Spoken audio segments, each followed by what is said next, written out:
And now here is Act 1, Scene 1. Enter Iago and Rodrigo. Tush, never tell me. I take it much unkindly that thou, Iago, who hast had my purse, as if the strings were thine, should know of this. So whenever a Shakespeare play starts, we are kind of starting right in the middle of action, right in the middle of people talking.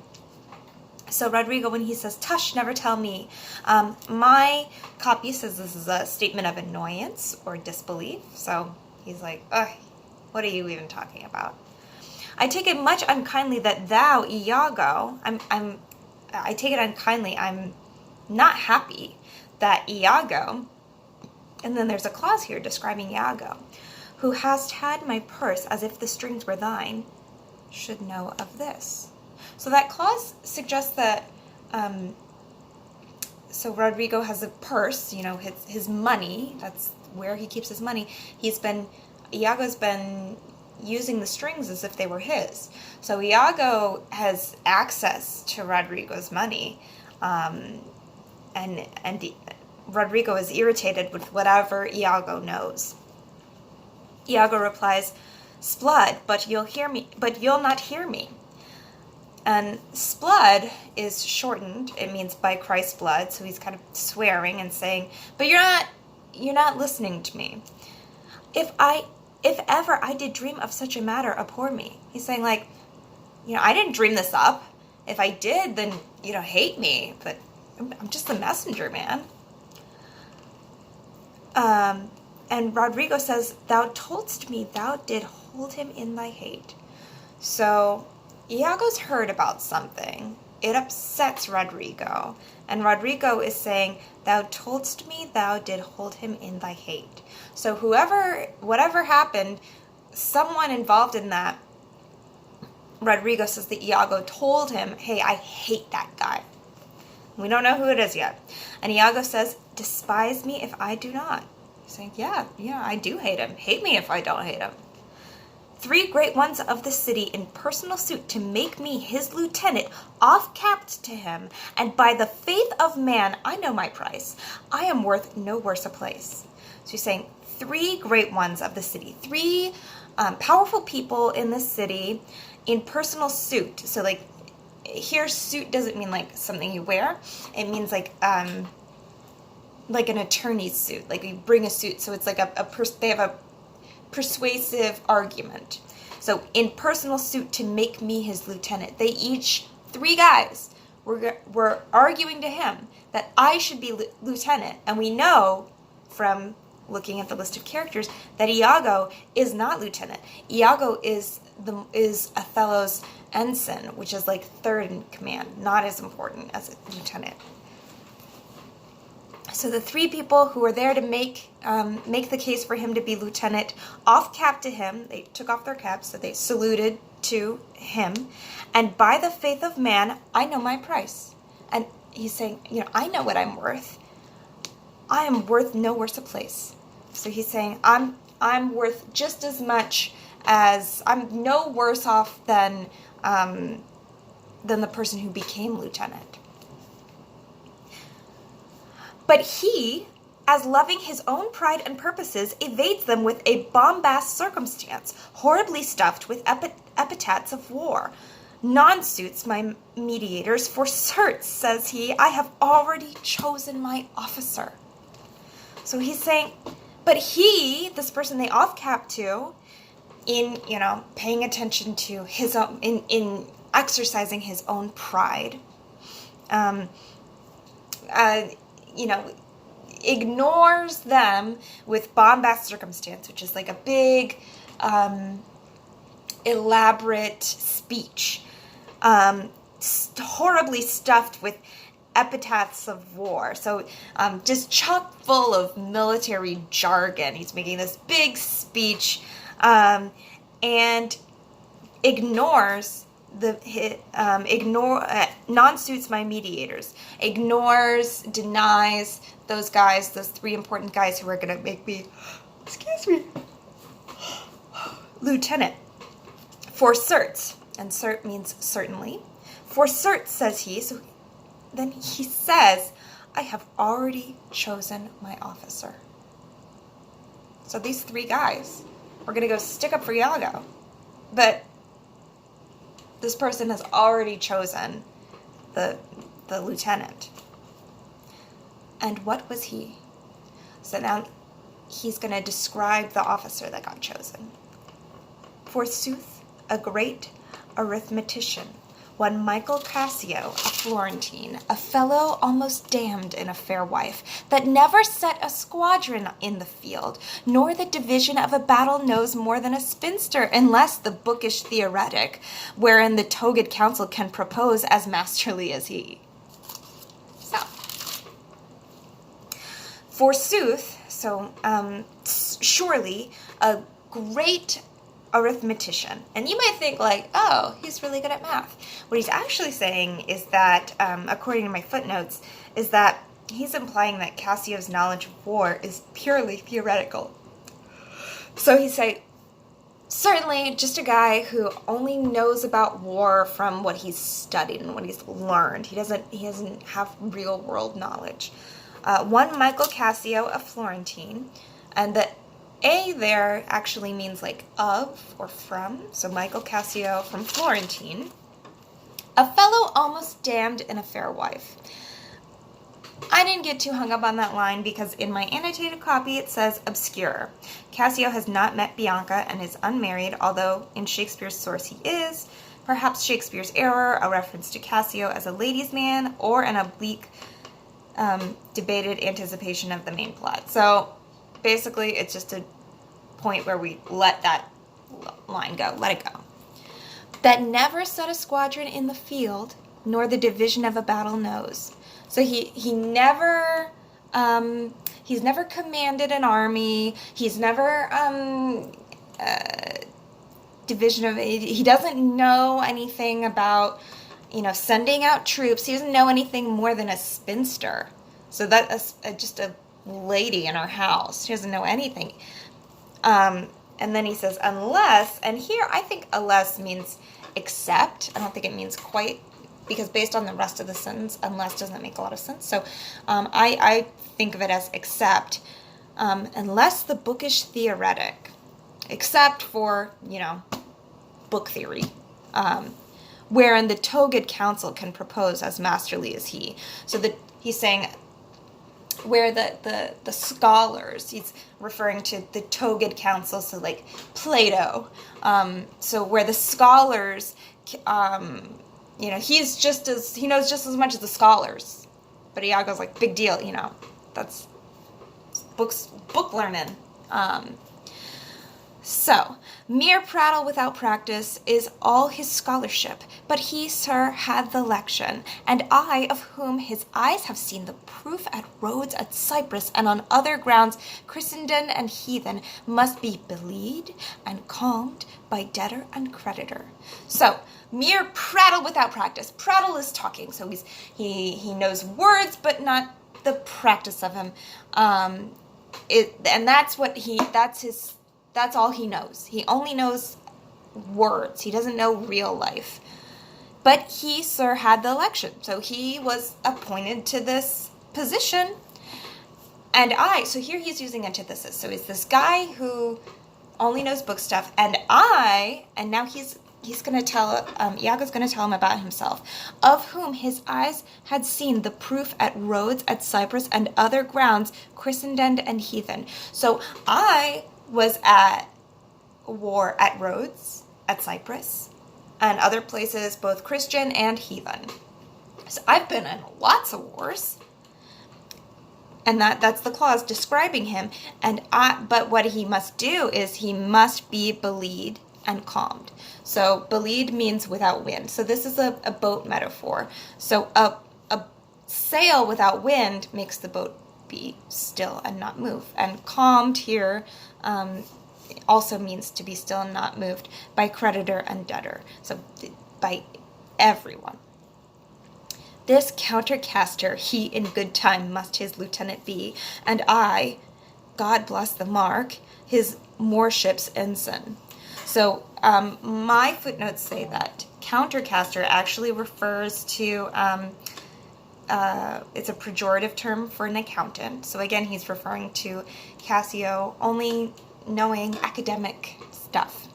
So this paper pusher,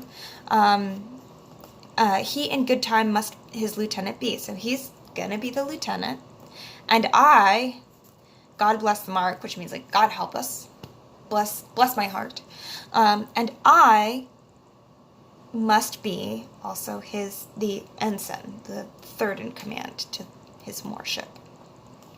And Rodrigo says, by heaven, I rather would have been his hangman. So Rodrigo's saying, I'd rather kill him, I'd rather hang him than be third in command. And Iago says, why, there's no remedy. You can't fix this. 'Tis the curse of service. That's how war, being in the military is. Preferment goes by letter and affection and not by old gradation, where each second stood heir to the first. So he's saying promotions, preferment, promotions goes to people who are liked, and not by old gradation, which is gradation, which means seniority. So, and then he describes seniority where each second stood heir to the first. So when somebody leaves, then the next person in command goes, and the next and the next. He's saying that's not how it's going to work. Now, sir, be judge yourself whether I in any term am affinned to love the more. So he's saying affinned here in my footnote says bound in any just way. So he's saying, all right, Rodrigo. Now, Rodrigo, you decide. You be the judge. You decide if I have any reason, if I'm bound, if I'm required in any way to love the more, to care about him and serve him. And Rodrigo replies, I would not follow him then, saying, if I were you, I would not serve that guy. I would not follow him. And Iago says, oh, sir, content you. I follow him, and that's like, calm down. I follow him to serve my turn upon him.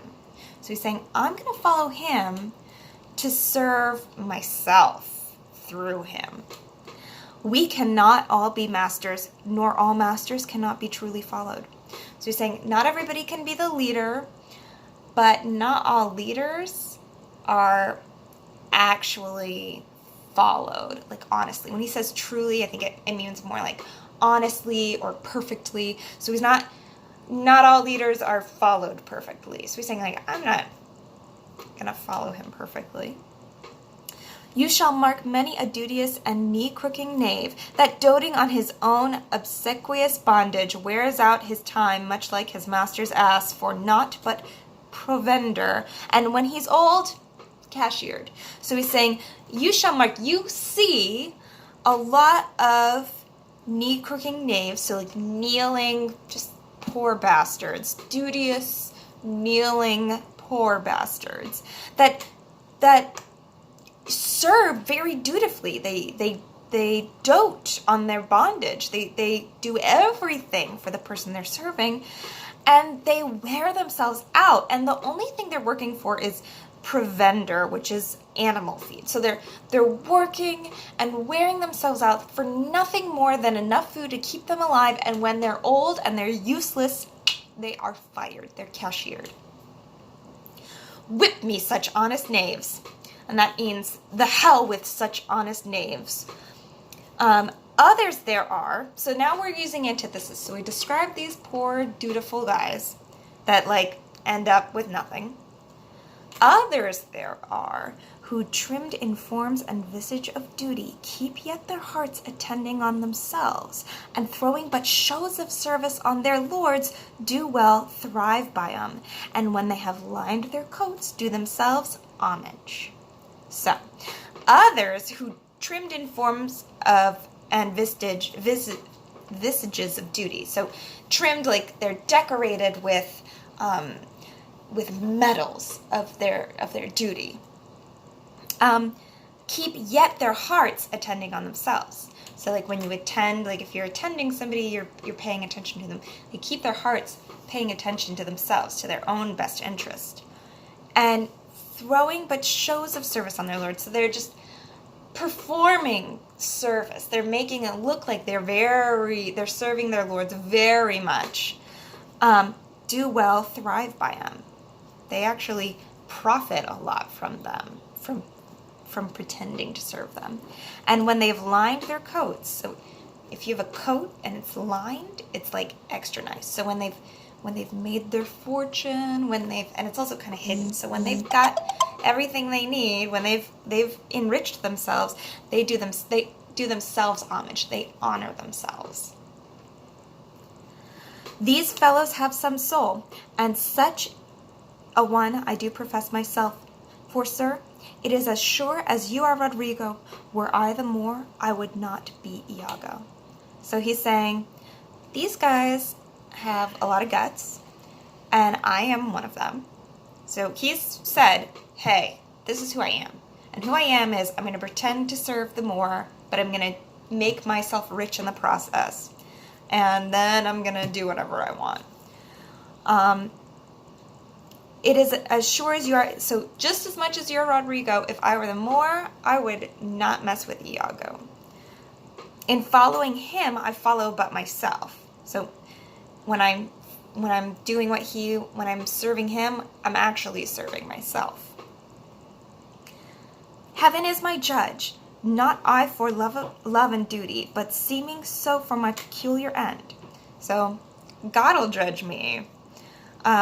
Not I for, and here my copy says, I am not driven by love and duty. So I'm not driven by love and duty, but seeming so for my peculiar end. But I'm driven for my own personal gain, my own end. For when my outward action doth demonstrate the native act and figure of my heart in compliment extern, 'tis not long after, but I will wear my heart upon my sleeve for daws to peck at. So when when I show myself, when my outward actions match what's always been in my heart, not long after that, crows will come to peck at my heart on my sleeve. So he's like, when that comes around, I won't even care that people will be judging me, whatever.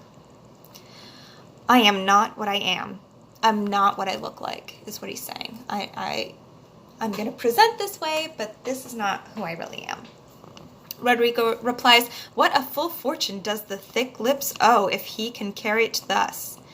So, owe here means own, and thick lips is referring to the Moor. So he's saying, like, how lucky will the Moor be if he can carry on, like, through this, like, if he can live through all that. And then Iago says, call up her father, rouse him, make after him, poison his delight, proclaim him in the street, incense her kinsmen, and though he in a fertile climate dwell, plague him with flies. So he's saying, call up her dad, wake him up, it's the middle of the night, poison his delight. He's a happy guy, and let's ruin that. Stand in the street and call out his name, and wake up all her family members, and though he has an easy, cushy life because he's living in a fertile climate, let's ruin it by, like, sending a plague of flies. Though that his joy be joy, yet throw such chances of vexation on it as it may lose some color. So even though he's like happy, let's put some stress into his life, and maybe he won't be so happy. Maybe he'll, like, be sad. Iago's not very nice.